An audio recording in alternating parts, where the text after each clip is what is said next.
नमस्कार। आज हम राशिफल के बारे में डिस्कस करेंगे। इससे पहले नेक्स्टजन एस्ट्रो ऑडियंस को मैं नमस्कार बोलता हूँ। इसमें पहले हम ये समझना है कि ज्योतिष में बहुत गड़बड़ चल रहा है, धोखा चल रहा है। आप देख सकते हो न्यूमरोलॉजी में वो नंबर लिखने के लिए बोलते हैं रेमेडीज, उसके साथ में वो बोलते हैं कि आपका मोबाइल नंबर चेंज कर दो, व्हीकल नंबर चेंज कर दो, आपका लक बदल जाएगी। वो ज्योतिष शास्त्र में नहीं है। इसके साथ रुद्राक्ष, कास्टली जेमस्टोन्स और इन सारे चीज़ें जो चल रहा है वो ज्योतिष ग्रंथों में नहीं लिखा हुआ है।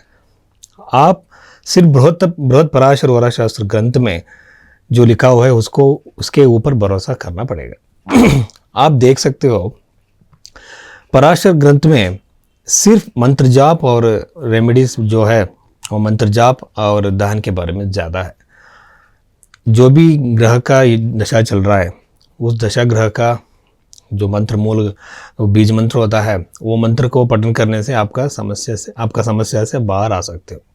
मगर ये विचार ये है कि बहुत एस्ट्रोलॉजर्स ने हमको मिसगाइड कर रहे हैं। आप ये देखना है ज्योतिष का जो तत्व ये है कि आध्यात्मिक विचार में वो कहाँ है वो हम पहले जानना पड़ेगा। ज्योतिष इसके लिए इस्तेमाल करना पड़ता है। इसमें आप देख सकते हो संचित कर्म, प्रारब्ध कर्म, क्रिया कर्म का है। इसमें जो कर्म का जो प्री डेस्टिनेड इवेंट्स होते हैं उसको हम कुछ नहीं बदल नहीं सकते, कुछ चेंजेस ला सकते हैं। आप देख सकते हो इसमें मंत्र जाप करने से और दान करने से ग्रह का जो नेगेटिव इफेक्ट होती है वो कम हो जाता है। इसके वजह से वो इवेंट भी कुछ बदल सकते हैं हम। इसके बिना पूरा डेस्टिनी कोई एस्ट्रोलॉजर बदल नहीं सकता है। आप ये मन में रखना है। और साथ में ग्रंथ में ज्योतिष ग्रंथ में जो रेमेडीज है वो फॉलो करना पड़ेगा।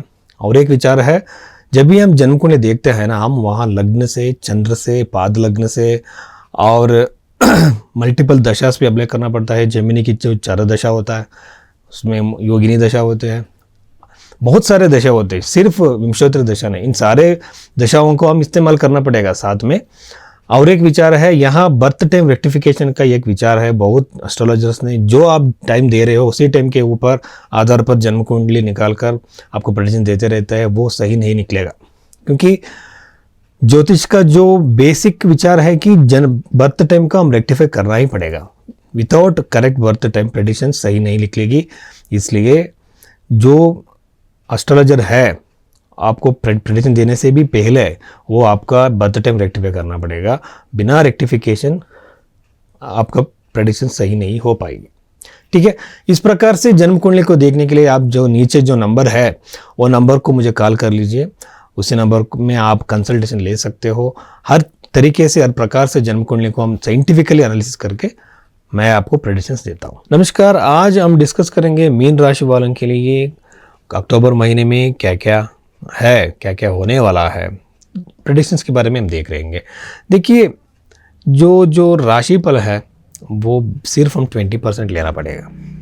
ये सिर्फ इंडिकेशंस देता है, मगर वो प्रेडिक्शंस नैरो करने के लिए हम लग्न से, पाद लग्न से, राशि से और चंद्र लग्न से और बाद में अब ये हम बोलते हैं ना वो दशा में सिर्फ एक ही दशा के बारे में बात करते हैं लोग, विंशोत्तरी। सिर्फ विंशोत्तरी नहीं है, वहाँ आप देख सकते हो जेमिनी का चार दशा है, मंडूक दशा है और योगिनी दशा है, बहुत सारा है। इन दशाओं को हम अप्लाई करना पड़ेगा, वहाँ हम अच्छा प्रेडिक्शन दे सकते हैं। यहाँ मैं 7.5 के बारे में एक जानकारी देना चाहता हूँ। आप के राव जी का जो गाइडेंस में एक पुस्तक आया है, उसका नाम है अष्टम शनि, कंटक शनि, 7.5। ये पुस्तक में एक रिसर्च आर्टिकल है, उसमें बहुत सेलिब्रिटीज़ का डिटेल दिया गया है। वहाँ बहुत सेलिब्रिटीज़ ने बड़ा पोजीशन शनि का जो 7.5 के समय में पहुँचा है। सो इसका अर्थ क्या है, हर इंसान को ये 7.5 समस्या नहीं देगा। इसके लिए शनि का जो दशा कैसा है, आपका दशा कौन सा चल रहा है और आपका अष्टक वर्ग में कितने पॉइंट्स है, भिन्न अष्टक वर्ग में कितने पॉइंट्स है, वो सारी चीज़ देखना पड़ेगा। सिर्फ आपको एस्ट्रोलॉजर डरा रहा है, बड़े बड़े पूजाओं का रेमेडीज दे रहा है, इस प्रकार के ज्योतिषों से आप दूर रहिए। इतना आपको डर है तो आप हनुमान जी का प्रार्थना बिल्कुल पूजा कर सकते हो। सो इन लोगों की शादी डिले हो सकता है, शादी का योग इतना अच्छा नहीं है, आप थोड़ा वेट कर लीजिए। ठीक है। और बाद में चतुर्थ भाव में जुपिटर गुरु होकर ये प्रॉपर्टी खरीदने के लिए बहुत अच्छा टाइम है। साथ में ये आपको फैमिली हैप्पीनेस दे सकता है। फैमिली का जो संतान का योग भी ज़्यादा रहता है। फैमिली में घूमने का, एक पुण्य क्षेत्र को जाने का योग ज़्यादा रहता है। साथ में अष्टम भाव से मंगल होकर, ये मैरिटल लाइफ के इतना अच्छा नहीं है। मैरिटल लाइफ में इश्यूज़, टेंशन्स ज़रूर आ सकता है।